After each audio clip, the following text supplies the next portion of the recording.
Hey guys, this is the fourth episode of the Will and Cody Show. We appreciate you guys tuning in. We're really enjoying doing this. I think we're going to keep doing this more often. You can find us on Spotify and Google Podcasts as well as Anchor. Still not on iTunes. We don't know what's up with that, but we're trying. On iTunes. Yeah, for real. But we appreciate you guys listening. We're going to kind of go over some current events, I think, today. But first, Will, I wanted to ask you, how was your day today? It was pretty good. It's the end of the month. And so if you work in accounting or finance, it's usually pretty busy. It's either the end of the month or the beginning of the month. So that's kind of the crazy time. So it's been kind of crazy lately, but it's been pretty good. Today was tough. As you mentioned, current events. It was tough to stay, away from the phone and looking at all the memes or tweets today, because it's like you can just tell when there's a lot going on or when like something's going down on the internet. You can just tell. And that's why I asked, Twitter, Reddit stuff, like it's sometimes like, okay, I got to put this down because I have a lot of work to do. But then, once I was on my lunch break or, got done, it's like, okay, let's check out what's happening today. Yeah, that's why I asked, because like I'm on like Reddit and Facebook and Twitter in between calls with customers. I don't recommend doing that, but today was just an interesting day. Yeah. And for those of you that don't know, today is the 28th of January. It's a Thursday. When you hear this, it'll probably be a couple days later, so you may know a little bit more than we do right now. So the world may fall apart. I have no idea. But right now, to our knowledge, we're going to try to explain this the best we can and give you a little bit of an idea of what we think and moving forward with what's happened. But there's a subreddit called WallStreetBets. And I'm not saying that I recommend you going onto it or anything like that, but it's just it's a group of guys and gals that are just kind of making financial decisions that I wouldn't say we quite agree with.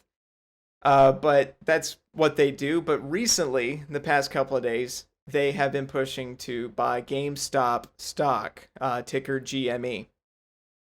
And their reasoning is because there are some hedge funds out there, and we'll explain what a hedge fund is in a second, that are shorting GameStop stock. And I'm going to let Will explain shorting right quick before we continue. Yeah. So basic idea is you're either long a stock or you're short a stock.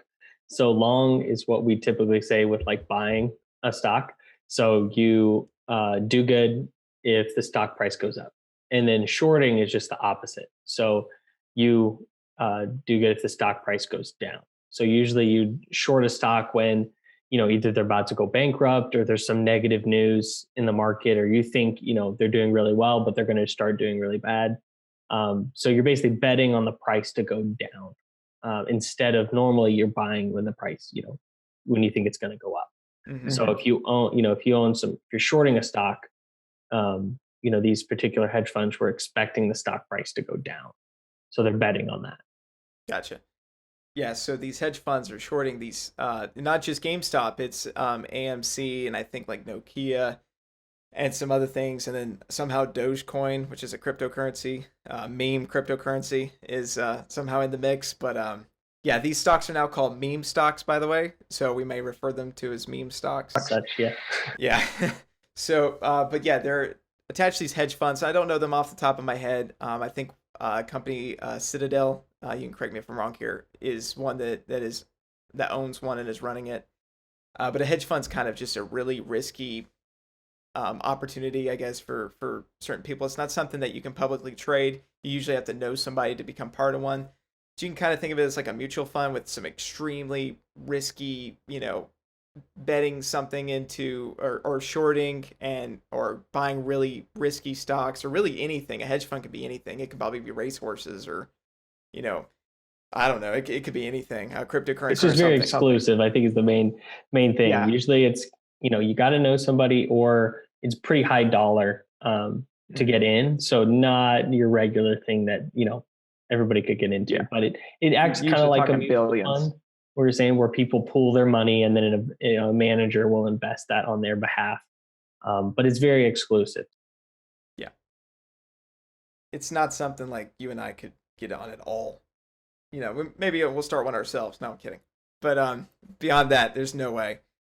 But anyway, so these hedge funds are shorting these stocks. And so for whatever reason, we'll kind of go into what we think why the reasoning is, but just for now, they're shorting, or with them shorting GameStop stock, these guys at the subreddit, Wall Street Bets, are spamming basically GameStop stock, just buying as much as possible. And of course, when people buy a stock and there's when somebody wants it, then that tends to get the price to go up, right? And so that doesn't quite reflect GameStop as a company right now. And so we don't believe that obviously the price that which is I believe it's like $180 and it was $480 today. And I'll look at it in just a sec to see what the exact is. We don't obviously believe that represents what GameStop's worth because I believe they were about $2 a couple months ago. But with people wanting to buy this, it's just kind of brought up that value. And in a way, it's kind of sticking to these hedge funds, just the way that shorting works. If you're betting that it's going to go down and it's going to go up, you're losing a lot of money. And so there's a lot of hedge funds that are losing a lot of money. There's a lot of things that are happening today, including memes that we are really enjoying. A lot of memes. It's really funny. Yeah. It's hilarious. But yeah, so we kind of explained hedge funds, I guess, and then we kind of explained the short. So really, I guess their reasoning, and you can correct me if I'm wrong, their reasoning is kind of like just kind of stick it to them. I guess they feel betrayed in a way, that there's been some aftermarket trading that's been going on. And so, and you can explain this better than I can, but this subreddit is very upset about this and therefore are buying so much GameStop stock, AMC, Dogecoin for whatever reason. And these things have skyrocketed. And there's a lot of volatility in the market right now because of this. And in these stocks, there's not everything hasn't affected everything yet, but yeah. And a lot of it, I think, could have been due. There's definitely benefits associated to, hedge funds or those with a lot more, money or access than maybe your everyday person. So I think it can be rooted in that. Some of it, can just be social class. I think like people saying like, hey, you've kind of benefited for a long time and we don't seem to be getting those benefits. I think that could be how some people are thinking about it. So yeah, I think that idea of sticking it to the man, kind of getting paid, I don't know if it's payback, but like we want a piece right. of it, what they feel like, maybe that they've not been able to receive. So I think it's a little bit of maybe that motive in it, but definitely the, trying to get back at those, the 1%, or, they always have that vision of those that are up there. So kind of sticking it to them, I think it's definitely behind, pretty much behind it. And today there's been some proof of some shady stuff going on as a result of this happening. And what's going on right now is technically a short squeeze, which I'll let you explain it as well. But to my understanding, it's just when a lot of people pull together to buy in to make an asset jump in value, forcing those that may have shorted or were hoping that or would benefit as this company would go down or the stock price to go down, forcing them to buy in. And so, creating great losses for those people, and in this case, the hedge funds. And something like this has happened before. This isn't something new. This happened in 07 and 08, I believe, with ETFs that were attached to the housing market and some things like that. So, but yeah, is that a good explanation of a short squeeze? Okay, good. I did my best. Yeah. But yeah, and kind of I guess fuel to the fire has been some tweets by some higher up people like Elon Musk and Mark Cuban. There we go, Mark Cuban. I saw quite a few, big names jumping in, kind of on both sides. Some people are like, okay, this is a little out of control, getting all these people to invest together. And then other sides were like, hey, this is awesome, like, yeah, you guys stick it to them, kind of group together. So kind of on both sides, but it's definitely it seems like it's gotten a lot of attention, especially from, even from some big names kind of be jumping into this, given their take. And it's been mentioned during a White House briefing, and members of Congress have tweeted about it as well. So with pretty differing viewpoints, but most are towards the subreddit and saying that they're doing something good in a sense. So, but the thing that I'm not a day trader. I guess we need to put that out pretty quickly. We're not day traders, and we're not big fans of it. We think it's extremely risky, and we don't want to say that it's like gambling, but in some sense, it could be seen that way. And so it's not something we do. We think of long term investing. If you're going to be buying and selling something, that's really trading. That's day trading or swing trading. And then if you're buying something for the long term um, benefits, then that's long term investing, and that's what we focus on through um, IRAs, Roth IRAs, 401ks, retirement accounts attached to mutual funds, ETFs, or index funds. And that's kind of our focus, what we believe works. It's just a proven plan, and we've been over this before. We've got the last podcast we went over this. Yeah. So we don't promote this, what we're saying. Yeah. No, it's up to every individual. I think if you know what you're doing, it can be a possibility, but I just think, man, there's so many rabbit holes I want to go down. I just love the long-term perspective of, there's just some ease to it of like, putting a plan in place, and you got your, it can work, and it's probably going to work for you. And there's a little bit less stress involved in it, and having that long-term perspective. And then honestly, sometimes it's just so it can be very hard to time things. You never know when the perfect time to buy or sell is. So the long-term perspective erases, a lot of that. And so I just say, I'm not opposed necessarily to someone if you wanted to day trade. I just say, be very, very careful in doing that. And then as far as these particular stocks go, I just say, keep your retirement investing like we try to push. We take 15% towards retirement, and we like either index funds or mutual funds invested in that. And if you're like, I absolutely have to put some money into these meme stocks and see some kind of be a part of it, I'm just going to say I would treat it like gambling, because at this point, it's not based off of the value of the stock itself.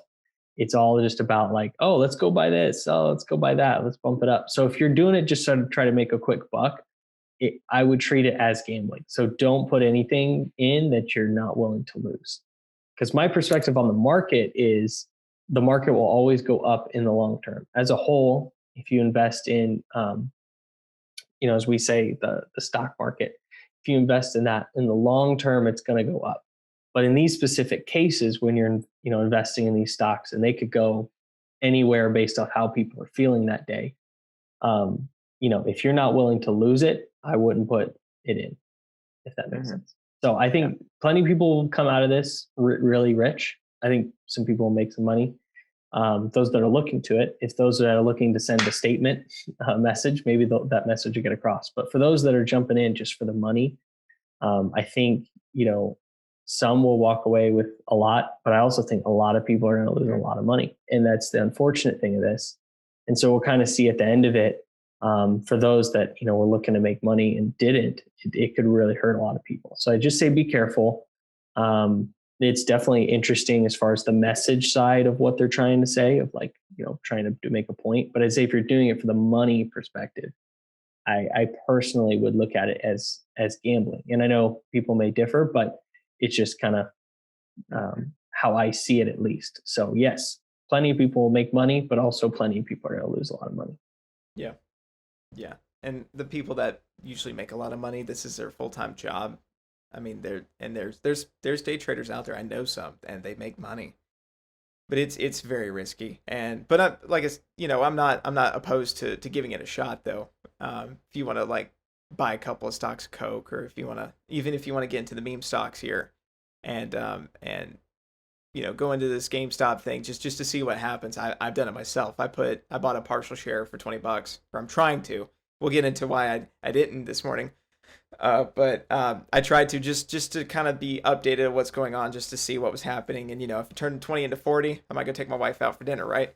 But the bulk of my investments is not in that. It's in, a Roth IRA that's attached to a mutual fund that has a good track record and is got the best potential. I'm not saying there isn't risk in it, but the best potential to increase as I age and hopefully hit 65 and retire. So that's kind of that's our perspective as far as day trading and in this situation. But Yeah.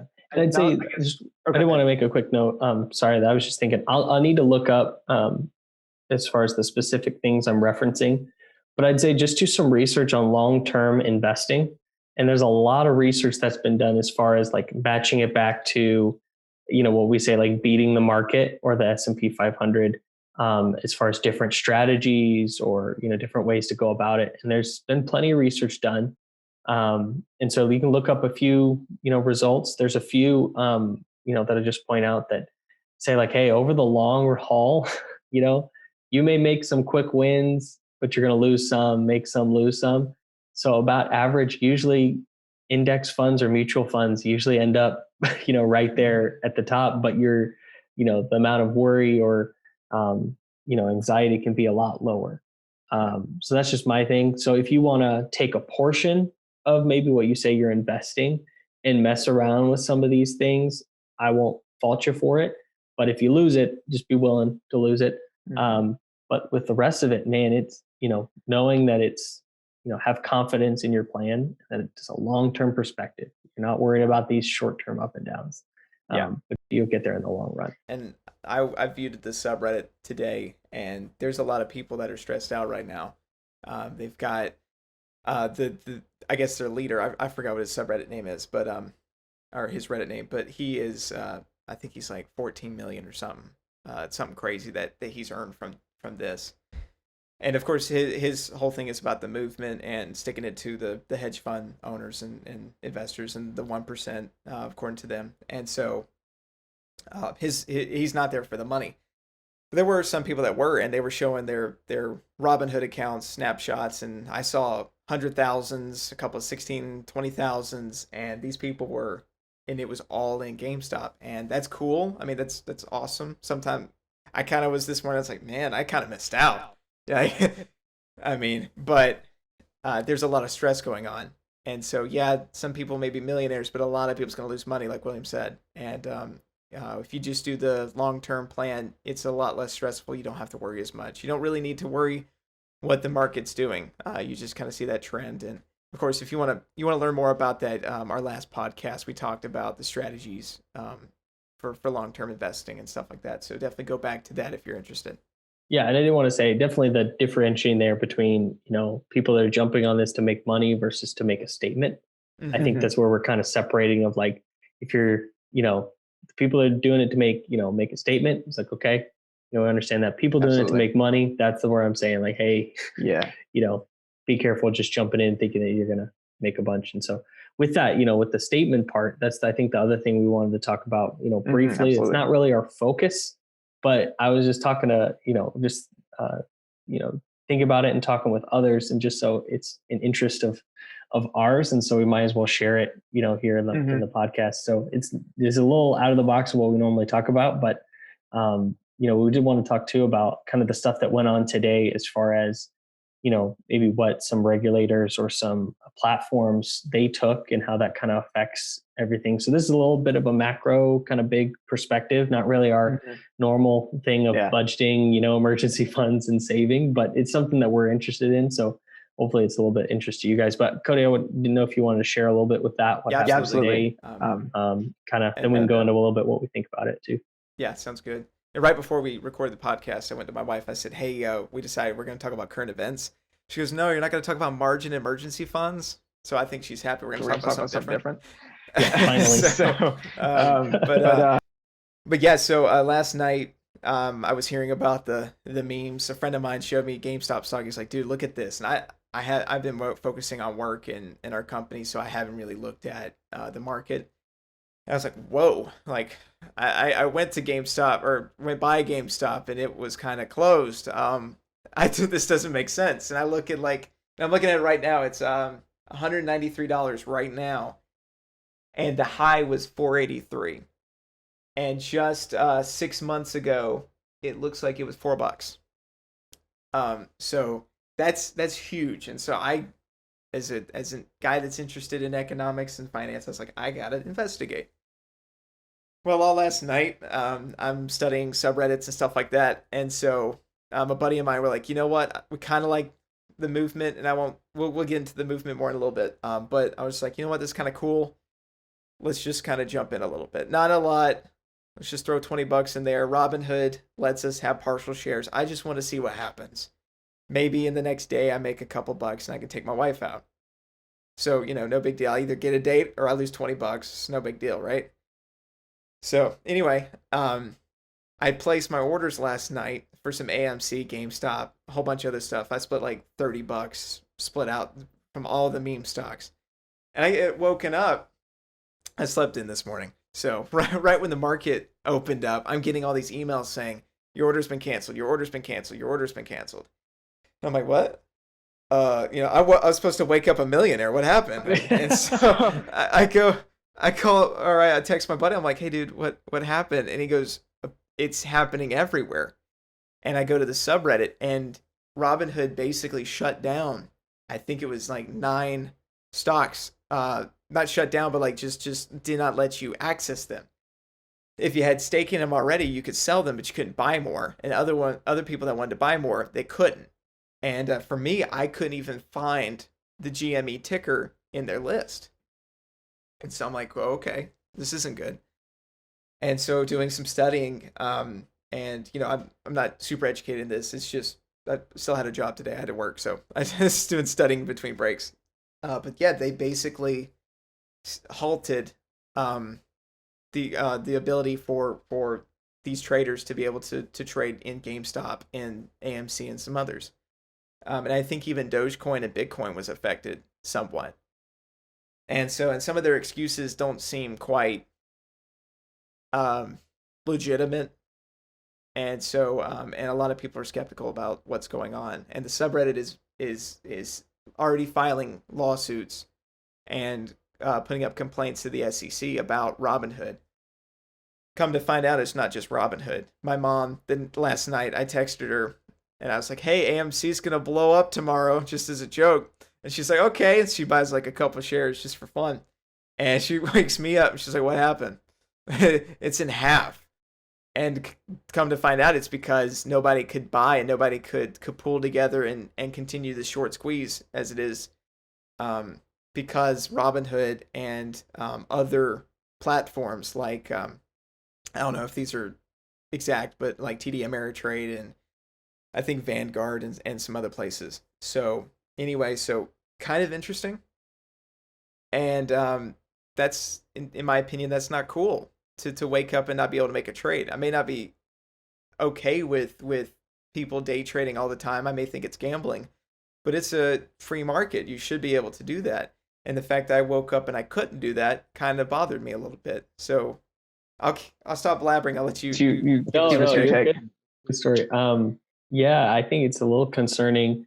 From the standpoint, as you mentioned, this is supposed to be a free market, and that's kind of how it's been set up. And so if people restrict access, to it, and it's, details are still coming out. So this is based off the info that we have now here, the 28th. But as it appears that kind of some hedge funds use a little bit of their influence and sway with some of these companies. At least that's how it appears now. More info could come out to restrict the access to these certain stocks. Some are saying it's just a usage that so many people were trying to buy it. I don't know. That sounds, a little fishy, but what appears is they're trying to restrict the access to be able to buy those stocks because they were losing a ton of money. The hedge funds that were shorting it were. So it kind of appears they muscled a little bit and kind of used that power that they have to restrict consumers' access to these, which would be a huge thing. Like that's, that would be a very big deal when you have a hedge fund being able to influence what a market or, what a platform is able to offer. It's kind of like, I'm trying to think of an analogy, but it's kind of like somebody that, if you just wanted to buy Coca-Cola in the store. So let's say you go to your Walmart and you want to buy Coke. But for some reason, I don't know, this is trying to think of an analogy on the fly, but some reason somebody didn't want you to buy it, that they, could just come in, not Coca-Cola, but another company could just come in and tell, Walmart, hey, no, you can't, they can't buy that. And so it's just like, it's a whole thing set up to be a free market. And so it is very concerning that, they can restrict this access. So a lot of people are hating a lot on specifically Robinhood. That's taken a lot of the heat, but there are other platforms that also had this restrictions in place. So we'll kind of see what comes out from it. It'll be very interesting to see how regulators and stuff react to this. I think it'll be, it could be a very statement kind of thing where they side with one side or the other as far as regulation going forward. So it could be pretty interesting. I just think it's kind of groundbreaking in my opinion. And so we'll see where they stand. I think it'll make a precedent for the future on kind of how these things are treated. So it'll be very interesting. At least from the info that I've seen now, I'm not a fan of restricting a free market. So not letting people buy something that they're allowed to buy is definitely concerning. So I hope there's some other details, but if not, it's pretty concerning. I don't know if you have any thoughts other than that. No, yeah, absolutely. I mean, I put myself in these people's shoes. I was like, oh, we're going to keep the meme going, with my $20. And, it's interesting. You give that analogy. It's like I walk into Walmart and I can't buy a Coke. And you may think in one sense, it's like, well, they're their own company. They can make decisions about what kind of products they want to give out. Yeah, it wasn't a great analogy, but no. It is. I mean, that's what some people are thinking right now. They're saying, well, Robinhood has a right to do that. But when it comes to finances, when it comes to there's regulations. It's called a free market for a reason. And there has to be legitimate reasons why Robinhood cannot provide a service that they just did a day ago, and the legitimate reasons are not being given. And some people are even saying, and I did some research, it looks like it's correct. The Citadel that has one of the hedge funds is somehow linked or invested or something to Robinhood or the CEO of Robinhood. So it does look like these hedge funds had some sway in the market and causing these certain platforms and these brokers to stop. And if I'm not mistaken, brokers are not allowed to restrict access to something without a very, very, very good reason. And losing money is not a reason. Right. Or not even them losing money. It's their buddies losing money. It's not even them. Yeah. And right now they're losing their base, their customer base. I personally was like not cool with this. And so I and a buddy of mine were like, okay, we're going to give him a bad review, right? So we give him a bad review.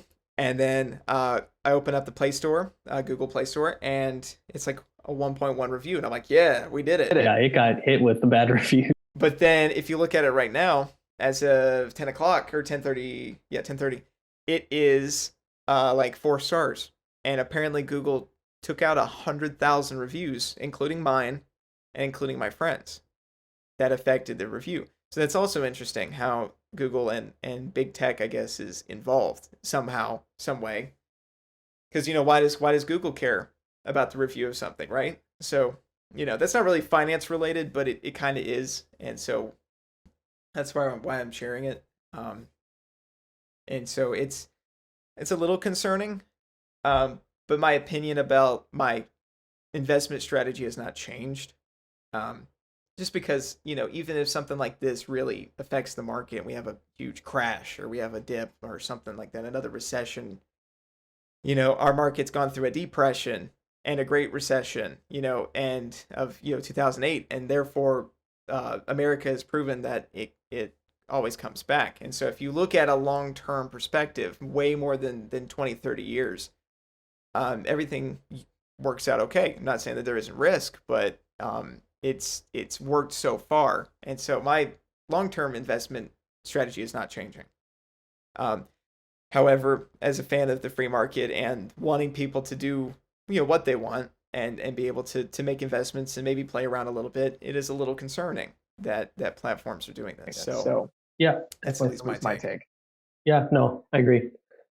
So I think, again, just see what precedent kind of gets set with all this and be interested. But my investing strategy has not changed. I like a long-term viewpoint. One investment professional always, he likes the tortoise and the hare. The tortoise usually, the tortoise always wins when you read that book. And so just slow and steady. I still believe in the long-term market. So investing, as we said, in index funds or mutual funds, I still like that perspective. So nothing's really changed with that. So I like that you ended it with that. So I think that's good. I think it was Dave Ramsey. He said that was the best financial book, right? Yeah, he did. I always thought that was funny. So I think it's interesting that we talk about it because it's kind of related to what we do, but in the end, our strategy is still the same. So we still, and we want to comfort you guys, and ask you to consider long-term investments. Go to our last podcast, look at what we talked about dollar cost averaging and other videos we've done about long-term investments with IRAs, 401ks, retirement accounts. And go look at mutual funds, things like that. We want you to do that because even though the market may seem volatile and it may seem rigged and things like that, this isn't new. This isn't a new thing. It's just kind of coming to light and people are seeing it. But we know people that have had great success with just long-term investments, and the data is there. Go read the book, Everyday Millionaire or The Millionaire Next Door. And actually, they have a revised Millionaire Next Door that I'm going to be reading soon. That's more focused towards the 21st century. And those systems, those processes that we teach, it works. And the risk is little, and the story is still the same. Invest. When's the best time to invest? Now. How much should I invest? Consistently. And how much money should I invest? About 15% of your income. And we're gonna keep saying that no matter what's happening in the market right now. That being said, though, it's got some good memes. Kind of interesting. Yeah, really funny memes. So check them out. And good tweets. Yeah, really funny. So I think we're getting close on time, but I did want to plug briefly. Maybe we'll talk about it more in another episode. But I didn't want to plug your blog post that you've come out recently with. So just quick 2-minute synopsis on maybe what you wrote about, and then we can just briefly discuss that. Yeah. Let me pull it up right quick. Yeah. There you it's the truth about mortgages, and so I just quickly, briefly, just kind of give a detailed analysis to a point about just mortgages, terms, rates, things like that, and then kind of what we see as a goal mortgage, the best way to save money long term and keeping margin in mind, but in a more long term sense. And I talk about the 15-year versus a 30-year, how much money you can save with a 15-year. And even though, there's less payments monthly with a 30-year, and you may think, oh, I'm building more margin that way, think of it in a long-term sense, and you actually save money with a 15-year than a 30-year. And then after 15 years, you don't have any income, or you have significantly less of your income going to housing that you could then build your margin from there. So just kind of look at those points, talking about, fixed rate versus variable rate, why we recommend fixed rate, and then just kind of saying, hey, everybody's situation is different. This is a goal. This is my goal. I may not do it exactly, but this is what I'd like to do, just because it would save me the most money, create margin in the best long-term situation. But everybody's different. Everyone's situation's different. Your rent may be crazy, and it may just be better to do a 30-year. And so, and the rates could change, and it's just, it's crazy. So it's more of an educational with a goal, and then an explanation of trying to just reach that goal.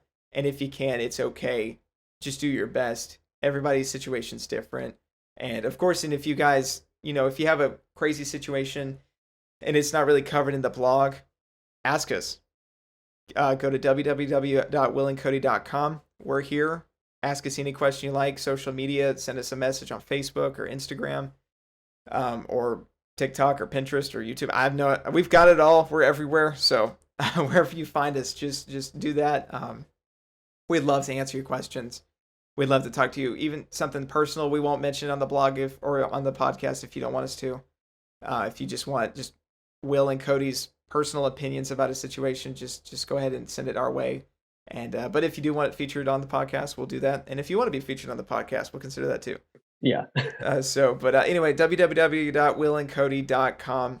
We've got a good contact us page. You can take a look at that and submit your questions. So yeah, but check out that blog post Cody put out. I think he did a good job trying to balance it as well as explain like all the different points to look at in a mortgage.